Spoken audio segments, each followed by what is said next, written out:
KaraokeBooks. Moby-Dick, or The Whale. Herman Melville. Audiobook. Chapter 21. Going aboard. It was nearly 6 o'clock, but only gray imperfect misty dawn, when we drew nigh the wharf.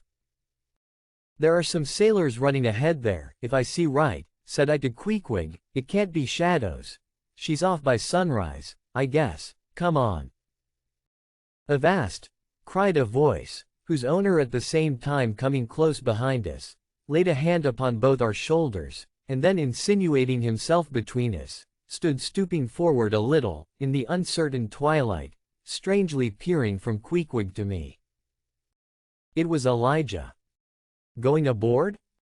"Hands off, will you," said I. "Looky here," said Queequeg, shaking himself. "Go way." "Ain't going aboard, then?"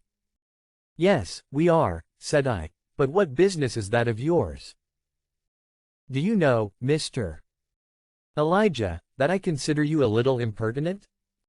"No, I wasn't aware of that," said Elijah, slowly and wonderingly looking from me to Queequeg, with the most unaccountable glances. "Elijah," said I, "you will oblige my friend and me by withdrawing. We are going to the Indian and Pacific Oceans, and would prefer not to be detained."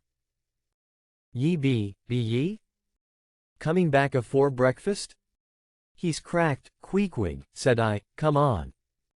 "Holloa!" cried stationary Elijah, hailing us when we had removed a few paces. "Never mind him," said I. "Queequeg, come on." But he stole up to us again, and suddenly clapping his hand on my shoulder, said, "Did ye see anything looking like men going towards that ship a while ago?" Struck by this plain matter-of-fact question, I answered, saying, "Yes, I thought I did see 4 or 5 men, but it was too dim to be sure." Very dim," said Elijah. "Morning to ye." Once more we quitted him, but once more he came softly after us, and touching my shoulder again, said, "See if you can find him now, will ye?" "Find who?" "Morning to ye." "Morning to ye," he rejoined, again moving off. "Oh. I was going to warn ye against, but never mind, it's all one. All in the family too. Sharp frost this morning, ain't it? Goodbye to ye. Shan't see ye again very soon, I guess, unless it's before the grand jury." And with these cracked words he finally departed, leaving me, for the moment, in no small wonderment at his frantic impudence. At last, stepping on board the Pequod, we found everything in profound quiet, not a soul moving. The cabin entrance was locked within, the hatches were all on, and lumbered with coils of rigging. Going forward to the forecastle, we found the slide of the scuttle open. Seeing a light, we went down, and found only an old rigger there, wrapped in a tattered pea-jacket. He was thrown at whole length upon 2 chests, his face downwards and enclosed in his folded arms. The profoundest slumber slept upon him. "Those sailors we saw, Queequeg, where can they have gone to?" said I, looking dubiously at the sleeper.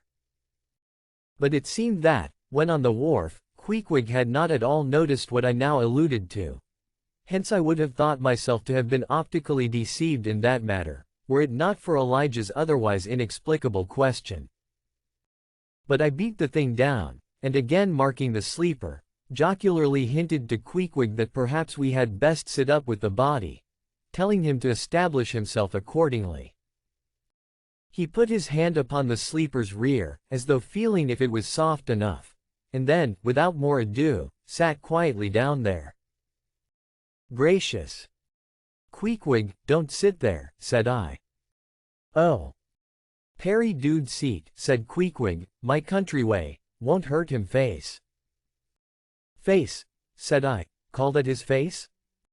Very benevolent countenance then, but how hard he breathes, he's heaving himself. Get off, Queequeg, you are heavy, it's grinding the face of the poor. Get off, Queequeg. Look, he'll twitch you off soon." I wonder he don't wake." Queequeg removed himself to just beyond the head of the sleeper, and lighted his tomahawk pipe. I sat at the feet. We kept the pipe passing over the sleeper, from one to the other. Meanwhile, upon questioning him in his broken fashion, Queequeg gave me to understand that, in his land, owing to the absence of settees and sofas of all sorts, the king, chiefs, and great people generally, were in the custom of fattening some of the lower orders for ottomans. And to furnish a house comfortably in that respect, you had only to buy up 8 or 10 lazy fellows, and lay them round in the piers and alcoves. Besides, it was very convenient on an excursion. Much better than those garden chairs which are convertible into walking sticks. Upon occasion, a chief calling his attendant, and desiring him to make a settee of himself under a spreading tree, perhaps in some damp marshy place. While narrating these things, every time Queequeg received the tomahawk from me, he flourished the hatchet side of it over the sleeper's head. "What's that for, Queequeg?" "Parry easy, kill oh. Parry easy." He was going on with some wild reminiscences about his tomahawk pipe, which, it seemed, had in its 2 uses both brained his foes and soothed his soul, when we were directly attracted to the sleeping rigger. The strong vapor now completely filling the contracted hole, it began to tell upon him.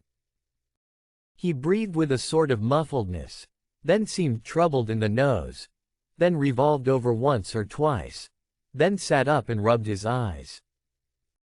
"Holloa," he breathed at last, "who be ye smokers?" "Ship men," answered I. "When does she sail?" "Aye, ye are going in her, be ye?" "She sails today. The captain came aboard last night." "What captain? Ahab?" "Who but him indeed?" I was going to ask him some further questions concerning Ahab, when we heard a noise on deck. "Holloa. Starbuck's astir," said the rigger. "He's a lively chief mate, that, good man, and a pious, but all alive now, I must turn to." And so saying he went on deck, and we followed. It was now clear sunrise. Soon the crew came on board in 2s and 3s. The riggers bestirred themselves. The mates were actively engaged, and several of the shore people were busy in bringing various last things on board. Meanwhile Captain Ahab remained invisibly enshrined within his cabin. If you liked what you heard, please subscribe to the channel.